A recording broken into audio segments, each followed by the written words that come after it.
G'day everyone and welcome back to the channel. I'm just about to start working on this amp, but I thought I'd just give everyone a quick update video for what's to come this week. Because I got a bit of work last week, but this week it seems I'm going to have some free time, so I'm going to try and knock out a few things. I finally have got the ferric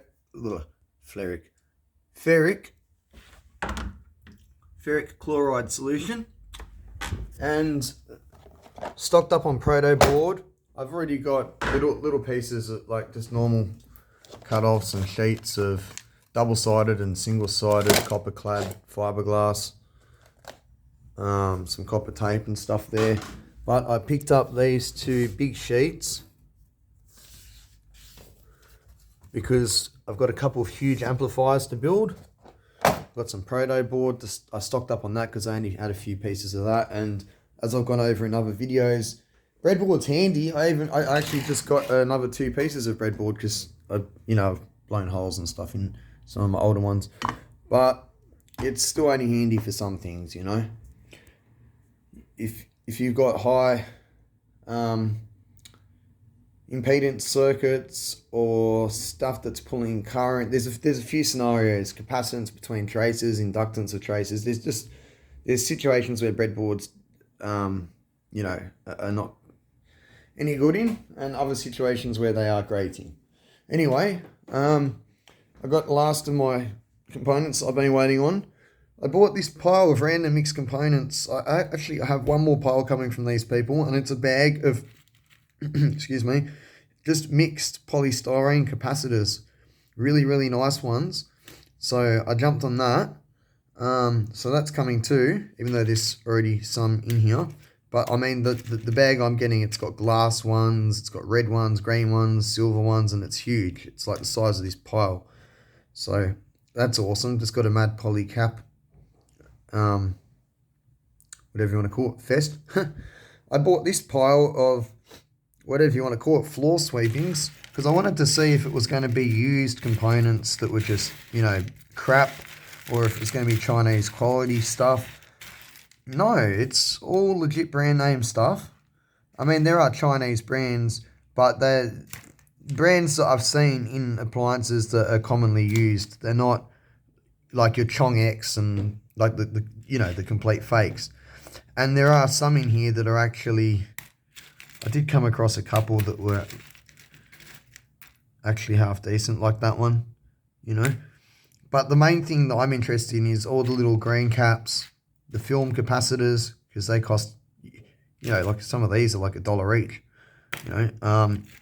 There's a whole load of SMD stuff in here too, which is just awesome. LEDs and just random stuff. It's literally just a true mix. Look, there's Nippon Chemicon caps in here. Oh no, it's a knockoff. But yeah, I don't see any of those Chong X or any of the, the usual suspects. I'm not saying they're not Chinese caps, but they're not the fake caps, if you get what I'm saying. So yeah, pretty good score. This was $24 or $26 for this pile. Not the best buy I've got, but not too bad. There's also photodiodes and random transistors and stuff in here too, I found. That's a surface mount Schottky.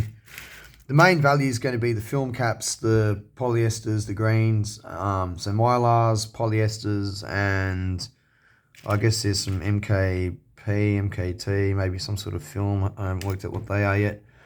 And the polystyrene. But I've got my money's worth just in those components, so I'm happy on that. And then over here, I bought another 100 gram bag of these. I think there's actually one more due to arrive. I remember buying 2 of them. Although one already did arrive, so maybe that's that bag. I'm not sure, but the reason I bought another one is because I spent a long time testing these. I even smashed a few open to see the dye inside. And as you can see, I filled up quite a few drawers with like BD series, D882s, all your usual suspects, more BD series, heaps of BD series. I can't remember where I put the others. There are others. So yeah, I was really happy with that. So I bought another one of those, and looks like I've got a slightly different mix in this one, which is interesting. It looks to be diodes and a few MOSFETs and a few transistors. So cool, nice. And I can already see, looking at them, that they're normal parts. Like there's a 13805, there's a B834, FML02, very, very common diode. C4544, also very common. There's a few of them. So all useful parts that I'll use. There's nothing that's going to go to waste here. In this pile, there might be a few things that will just get put in random drawers that I might not use, but I will use them in the future. You know, like a lot of these capacitors, for example, they might sit in a drawer for a while, but one day I'll have to build some huge switch mode power supply and I'll use them for that. Or I'll be building a speaker crossover, I'll use them for that. You know, they will get used. You'd be quite surprised. So yeah, for me, this is a good score. For you, it might be a pile of rubbish. But anyway, I got the rest of my component drawers. I don't know if I pointed this out before, but I got some correction capacitors, as they're called, MKTs. Something to note, I tested these for breakdown voltage and ESR and they performed wonderful, but in each box I found 2 of the 1 microfarads. You see how they've got a grey bottom? I found 2 of a black bottom. So I tested them. They use a bang on 1 microfarad with a lower ESR. This is like 0.01 of an ohm higher, I think. Or it was the same, I can't remember. But these are 684s, 680 nano. And the interesting thing was I found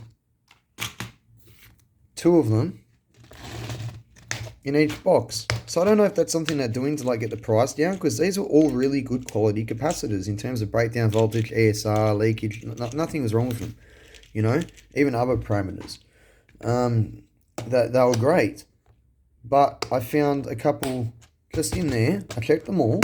I just found that those 2 odd ones. So it's sort of like they're chucking in a couple of smaller sized values in a bigger case and filling up the largest, most expensive value with 2 undersized ones, maybe to save money. It's just a theory I've got. It was exactly 2 in each and they color different, you know? So I marked them as 684 and put them aside. And I've just left this one piece of paper here, so when I go to sort them out, I know what's in every box without having to read them all. But anyways, because the reason I got them is because my collection is those drawers and those drawers. So not many. Not many at all. Same with the monolithic capacitors. I was missing a whole load of monos, which is why I are they over here or here? Which is why I bought a mono kit and tested it, and then bought a big kit of it, and now I've got all the rest of the values.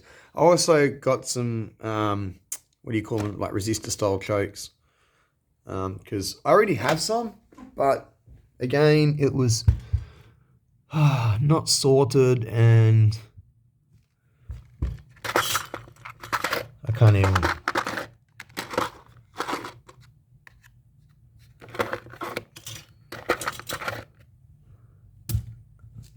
Can't even think where they might be. Oh, here we go. So that's all I really had of those, so I topped up on them. As you can see, I've got crap tons of everything else because I build my own transformers, so I harvest transformers of all different types and repurpose them. I've got some other stuff in a box. And then I think I've got a drawer that's also got, yeah, some bigger ones that didn't fit. So, yeah. Anyway, as I was saying, I've got the circuit boards, some proto board, I've got the ferric chloride. I have a whole load of NJW0302Gs and 0281Gs, all on semi. I have the tip 41 and tip 42Cs that I needed Fairchild. And also for an old Yamaha amp I haven't shown you guys yet. I got these and they're good. I just got to clean them up. What else? For the power supply, I got those faster optocouplers that I had to get, so I've got them. I think I'm missing something. Oh, yes, I am. I got the rest of the JRC 062s. I got 4 AD 737s and a crap ton of HF or CD 4053s. So that's to fix the multimeter if I can fix it. So those parts have come in too. So the point I'm getting at is everything that we've been waiting on, all my resistor stock that I actually ordered some new packets of resistors from JCar and online to top up my drawers and replace missing values. They're all stocked up. So everything's ready to go. I've basically just got to sort through that, sort through that. That's what's going to take me the most time. I've just got some components to sort through. And then as soon as that's done, I'm pulling these down back to heat sinks. The diodes will stay on the top, but everything else is coming off basically. And yeah, we've got a few projects. I also mentioned this in another video, but I don't know if anyone's seen it. This is another future project. I salvaged parts out of an inverter, and obviously I'm going to make up the boards and add the FETs and all the rest of the devices. I just salvaged what was salvageable out of it. So I'm going to build a massive inverter. I got some good projects coming up. I've just been waiting because, well, I was saving up money for a while because I needed to do a big component shop, and it took me the better part of 2 months to save the money for that. You got to understand, my work's a bit hit and miss, and I've got to try and live at the same time as saving. So sometimes it can be a little bit hard, and I've been buying a few bits of test equipment. Granted, the power supplies are cheapy. That's cheap, you know. I got the non-battery version of that, so I could modify it to battery. So I, got that cheaper. But I have had to stock up on components and stuff like that because I'm about to start building a lot of different things, and some of them are more complicated, some of them are less complicated. But the thing is, I'm the sort of person that I find it a lot easier. I've said this hundreds of times again. When I'm doing my work, you probably notice, like when I'm working on my power supply, I'll have a box of resistors, just like common values I've been using, and I'll have like this little tray sitting on the bench here with components that I've been using in the build, And the reason that's there is because when I'm sitting here and I'm coming up with ideas, I just turn around and look through my collection and choose the most appropriate part, and then go back and keep designing. And if you do a lot of this stuff, it's worth it. If you're only the sort of hobbyist that doesn't spend much time designing, then no, don't bother getting that much components, because you won't use them by the end of your life. But to be honest with you, I ordered 100 BC546 transistors about 2 years ago. Maybe not even 2 years ago, maybe a year and a half ago, 2 years ago, something around that period. I'll show you how many I've got left of that batch. Oh, actually, no, that's a lie. You know what? I've gone to JCar and added another 10 to that recently. That's why there's a different batch mixed in with it. So imagine 10 less, So I'm the sort of person that does go through a lot of parts, Like this power supply I'm building, for example. Try and count how many transistors. 1, 2, 3, 4, 5, 6, 7, 8, 9, 10, 11, 12, 13. Then at the back there's 14 and 15. I'm probably still missing stuff, and that's just a power supply. So same with resistors, I go through a lot of those, But I'm conscious on what I stock up on, like values I use a lot of, like 10K and stuff like that. I might buy 100 of them, but, other values, I'll just buy you know, like your standard pack from J-Card that's got 10 of every value. You know what I mean? Because I know that I don't need as many. All the common values, I'll buy more. So I've got my own way of doing my stock keeping, and it works well for me because I'm usually able to just keep working without having to order stuff, you know. So yeah, anyway, point is everything's come in. So in the next week we're going to start doing some really interesting stuff. If not this week, it'll be the start of next week, because as you can see, I've got a lot of sorting out to do, and that's probably going to take some time. But like I said, the minute that's done and everything has arrived now, we'll be doing something. We'll be building amplifiers, building power supplies, fixing things, bringing new appliances in here that haven't been worked on yet, that you guys haven't seen, just doing all sorts of interesting stuff. So just a little update for the next week or two. I want to say two because a lot of the times I say, oh, I'm going to get this done tomorrow or the day after or next week, and things don't go to plan. So I'll say 2 weeks, all right? Keep it fair on you guys so your expectations aren't held high.